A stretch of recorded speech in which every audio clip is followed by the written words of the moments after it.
In this video, I will discuss what I think are the most beautiful passages from each of Beethoven's 9 symphonies. For Symphony No. 1, I chose the trio section from the Minuet and Trio third movement.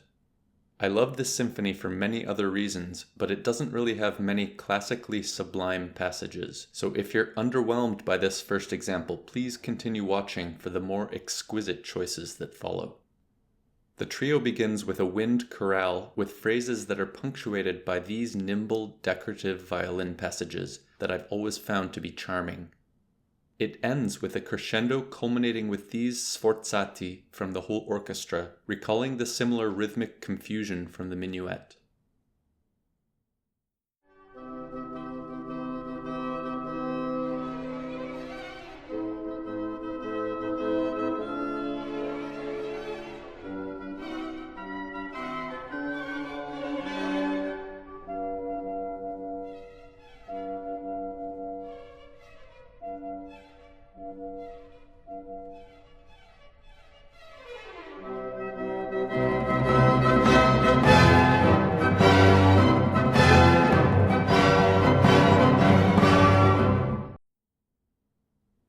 For Symphony No. 2, I chose some passages from the slow second movement that opens with this gorgeous theme from the first violins, answered by the clarinets and bassoons.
Later in the movement, this carefree closing theme appears, with the counter-melody played by the same combination of clarinet and bassoon.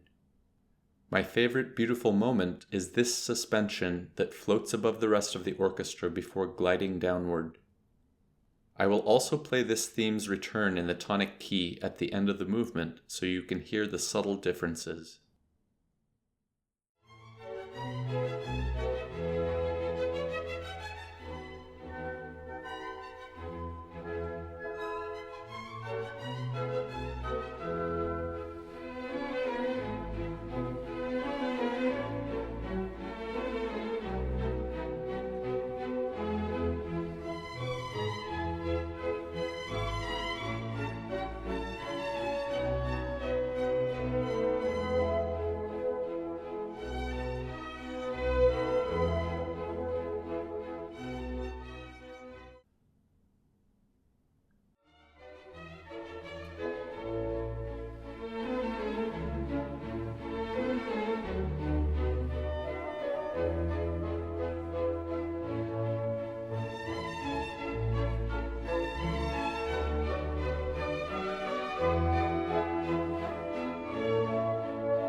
For the third symphony, I chose the sublime slow variation near the end of the finale that I already briefly discussed in my full analysis of the movement.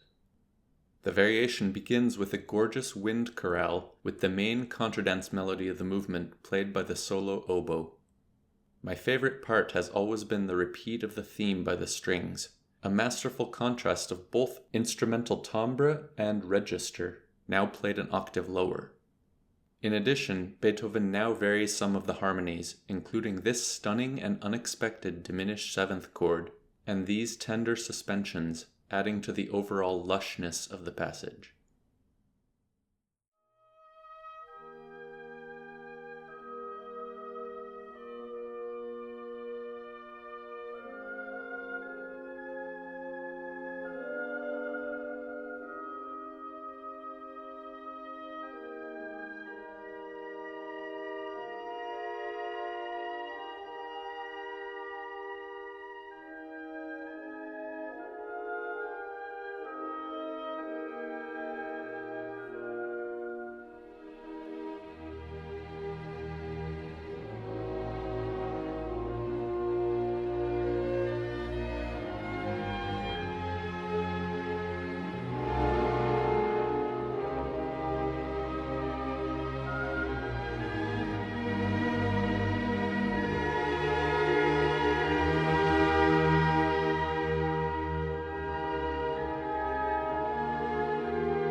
The Fourth Symphony has one of my all-time favorite beautiful passages in its slow second movement. The movement opens with this falling fourths figure from the second violins, a motif that will be ubiquitous throughout the rest of the movement, followed by the main theme played by the first violins.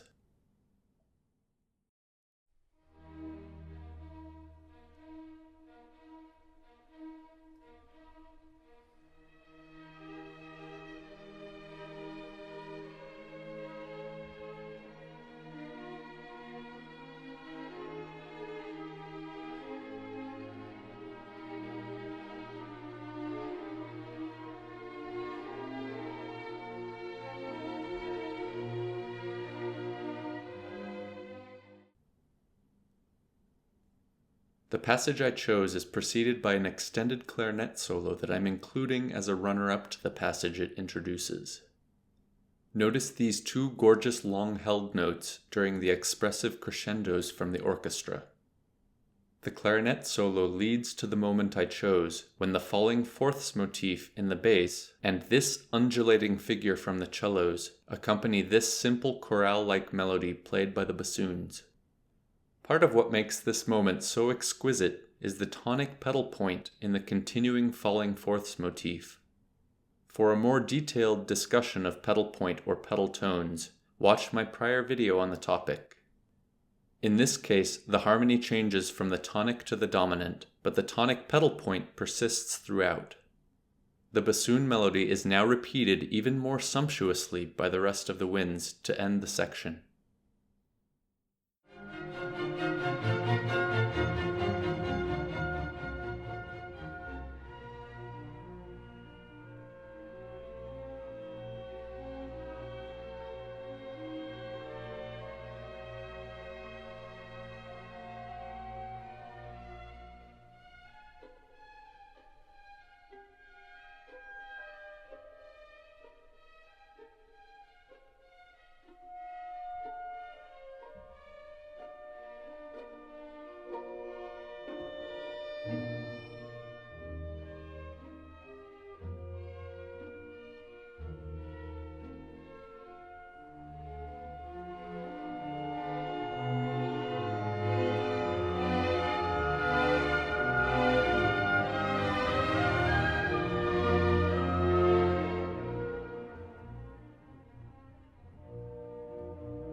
Although the slow movement of the Sixth Symphony is meant to represent a scene by the brook, I've always thought this movement from the Fourth Symphony represented this programmatic idea better, perhaps because the undulating yellow figure reminds me of the similar configuration used by Wagner in the prelude of Das Rheingold to evoke the image of running water.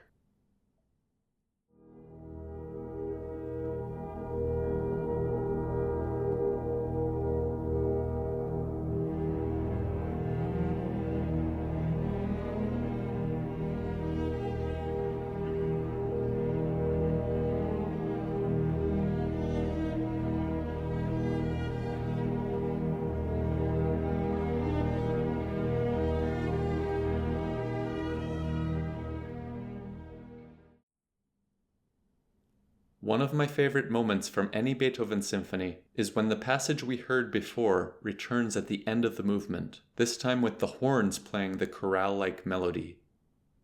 Notice the one altered note in the second horn part that avoids the expected leading tone. Since I failed to explain this exact phenomenon in my prior video about the Eroica Symphony, I'll explain it now.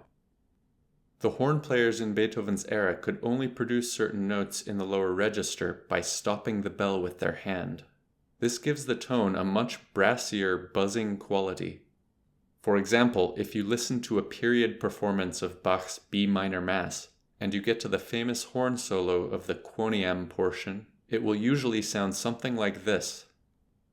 Ba, ba, bzz, ba, bom. When this problem was solved by the invention of horns with valves, composers of the 19th century who wanted to expand their palette of orchestral colors started intentionally using the sound of a stopped horn to their advantage. A famous example of this is found in Grieg's In the Hall of the Mountain King from Peer Gynt. The plus sign above the note tells the horn players to stop the note with their hand.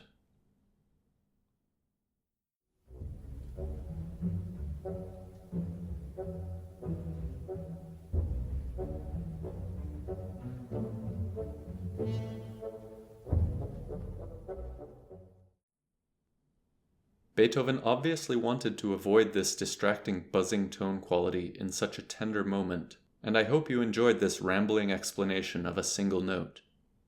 Now listen to the passage when it returns at the end of the movement.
For the Fifth Symphony, I chose a passage from the slow second movement, which begins with this theme.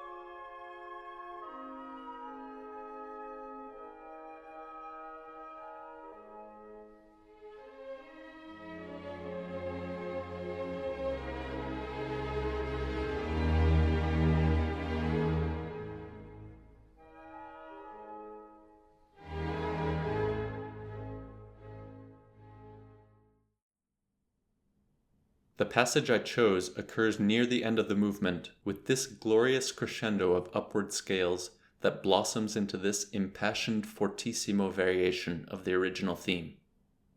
Notice the small fragments of canonic imitation from the woodwinds occurring first at the time interval of 2 beats and thereafter at the interval of 1 beat. This passage ends with the same gorgeous antiphonal conversation between the woodwinds and the strings that concluded the original statement of the theme and most of its variations throughout the movement.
For Symphony No. 6, although its final fifth movement has numerous runner-up passages, I instead chose part of the development section from the first movement that contains two unexpected and ingenious modulations.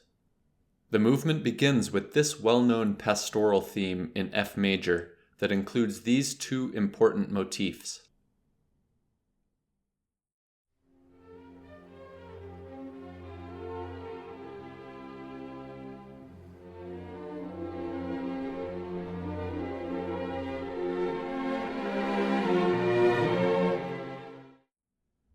Later, the development section begins with various statements of both important motifs, leading to this visionary, almost proto-Brucknerian crescendo beginning in B-flat major with this undulating triplet accompaniment, similar to the figure I discussed earlier in the Fourth Symphony, and these repeated entries of the falling motif.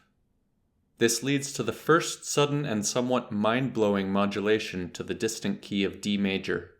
This is an example of a common tone modulation between two keys with a chromatic mediant relationship. The D is common to both the B-flat major chord and the D major chord. The crescendo continues and is briefly interrupted by entries of the final portion of the falling motif, alternating between the bassoon and first violins, evoking bird calls — this is, after all, the Pastoral Symphony — and a false recapitulation in G major. This leads to the second occurrence of the crescendo passage, this time beginning in G major with a sudden modulation to the distant key of E major. This is also a chromatic mediant relationship, but this time down a third instead of up a third, making the modulation just as astonishingly novel as the first one. Now listen to this entire section.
I mentioned that Bruckner may have been inspired by passages like this one, because he very frequently creates massive crescendos that repeat the same one-measure pattern or motif 4, 8, or 16 times, much like this passage. For comparison, listen to the very repetitive final bars from the scherzo of Bruckner's Eighth Symphony.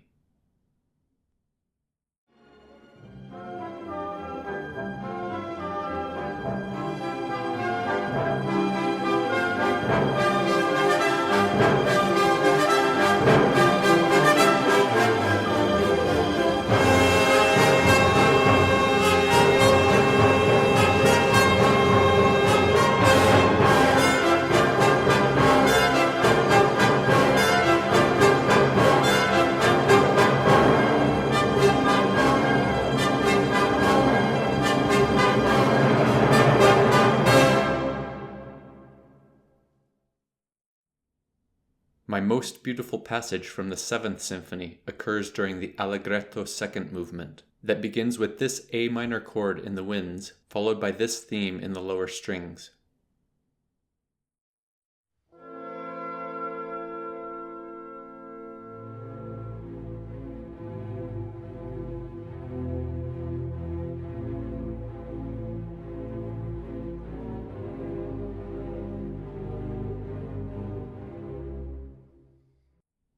I was tempted to choose this opening as the most beautiful moment, since the increasingly impassioned addition of contrapuntal layers to this initial rhythmic ostinato is one of my favorite Beethoven passages, but instead I chose the contrasting B section in the parallel A major. Notice that the beginning of the new theme overlaps with one last phrase from the original theme, now also in A major. The theme is played by the clarinets and bassoons, with a decorative triplet version played simultaneously by the first violins. The most beautiful moment is the contrapuntal interplay involving this descending figure played first by the clarinet and then imitatively by the horn. This leads to an ingenious modulation to the C major entry of the same figure played by the flute and oboe, with the imitative entry played by the bassoon, leading to the return of the opening theme in A minor.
Really gorgeous moments in Symphony No. 8 are hard to come by, but I chose a passage near the end of the exposition section from the first movement.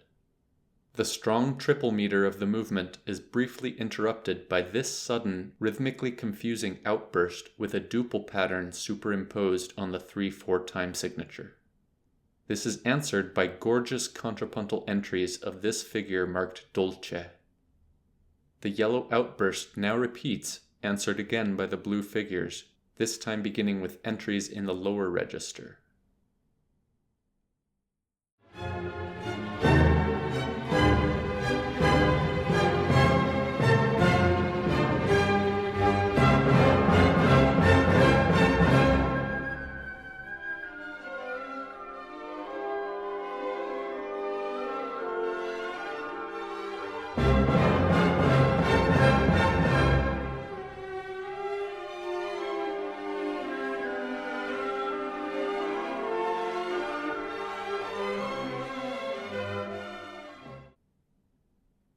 My choice for the Ninth Symphony may be surprising given the sublime Adagio third movement that has so many moments to choose from, and the gorgeous opening unfolding of the Ode to Joy theme at the beginning of the fourth movement.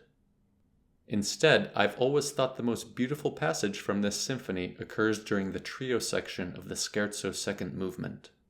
I may discuss the third movement and how I consider it a precursor to the great Mahler Adagio movements in a future video to assuage the ire that I'm sure some of you are feeling right now. I've long thought this Scherzo second movement is one of the greatest scherzo and trio movements ever composed, and I'll likely also discuss the scherzo portion in a future video.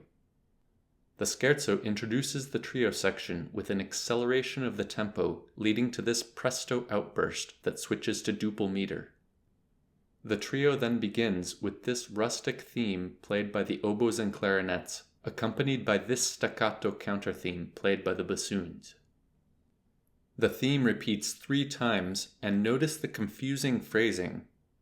Since each repeat of the theme begins with a tied tonic note that enters on the upbeat, it obscures where the phrase actually begins, and is especially confusing because the first entrance occurred on the downbeat, with its first note lasting an extra beat in duration.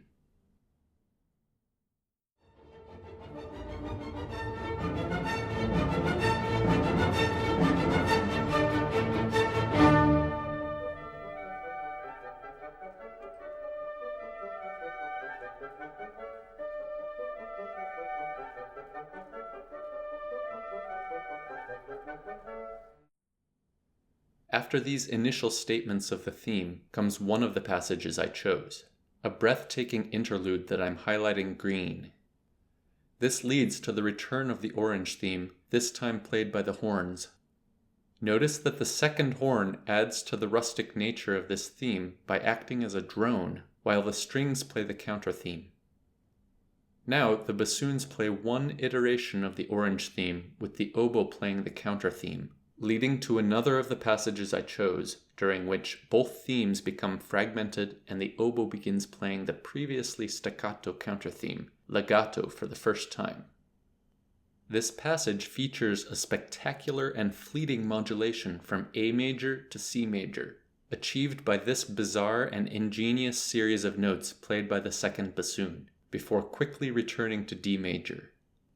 Now the whole orchestra joins in with the theme, leading to the final passage I chose, the gorgeous second ending that transitions to the return of the scherzo.